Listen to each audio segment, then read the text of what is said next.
திருப்பரங்குன்றம் கோவிலுக்குள் பக்தர்கள் போல நுழைந்து அத்துமீறி போராட்டம் நடத்திய பாஜகவினர் கைது செய்யப்பட்டனர். நீதிமன்றம் நிபந்தனைகளுடன் அனுமதி வழங்கிய நிலையில் பழங்கானத்தில் இருந்து அமைப்பினர் போராட்டத்தில் ஈடுபட்டனர்.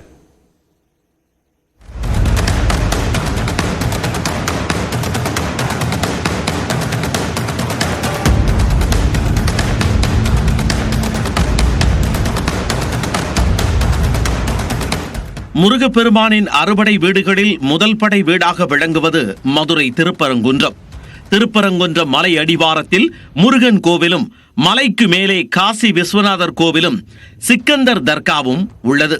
இந்நிலையில் தர்காவில் வழக்கமாக நடைபெறும் கந்தூரி விழாவில் ஆடு கோழிகள் பலியிட தடை விதிக்க வேண்டுமென திடீர் எதிர்ப்புகள் கிளம்பியதால் சர்ச்சையாக உருவெடுத்தது இந்த விவகாரம். திருப்பரங்குன்றம் கோவில் முன்பு போராட்டம் நடத்தவுள்ளதாக இந்து முன்னணி அமைப்பு தெரிவித்த நிலையில் அதற்கு காவல்துறை அனுமதி மறுத்தது.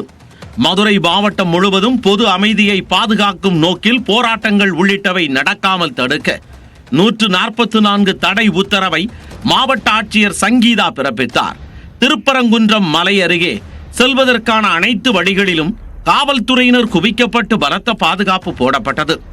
ஆனால் பாதுகாப்பையும் கடந்து பக்தர்கள் போல கோவிலுக்குள் சென்ற பாஜகவினர் கோவில் வளாகம் உள்ளிட்ட பகுதிகளில் கட்சி கொடியுடன் முழக்கம் எழுப்பி தர்ணாவில் ஈடுபட்டதால் கைது செய்யப்பட்டனர். அப்போது காவல்துறையுடன் கடும் வாக்குவாதத்தில் ஈடுபட்டதால் பரபரப்பு ஏற்பட்டது.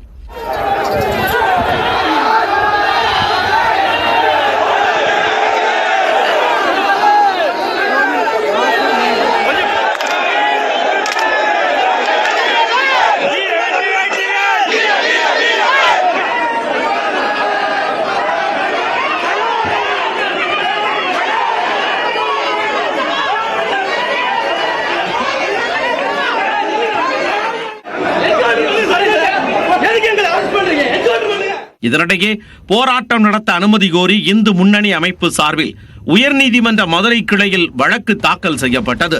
விசாரணையின் போது திருப்பரங்குன்றம் மலை விவகாரத்தில் குறிப்பிட்ட அமைப்பினர் பாபர் மசூதி விவகாரம் போல மாற்ற முயற்சிப்பதாக நீதிமன்றத்தில் தமிழ்நாடு அரசு குற்றஞ்சாட்டியது.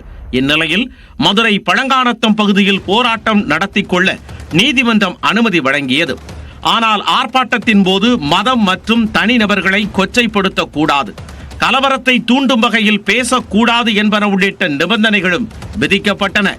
இதனை அடுத்து பழங்கானத்தில் நடந்த ஆர்ப்பாட்டத்தில் இந்து முன்னணி அமைப்பினர், பாஜகவினர் உள்ளிட்டோர் ஏராளமானோர் பங்கேற்றனர்.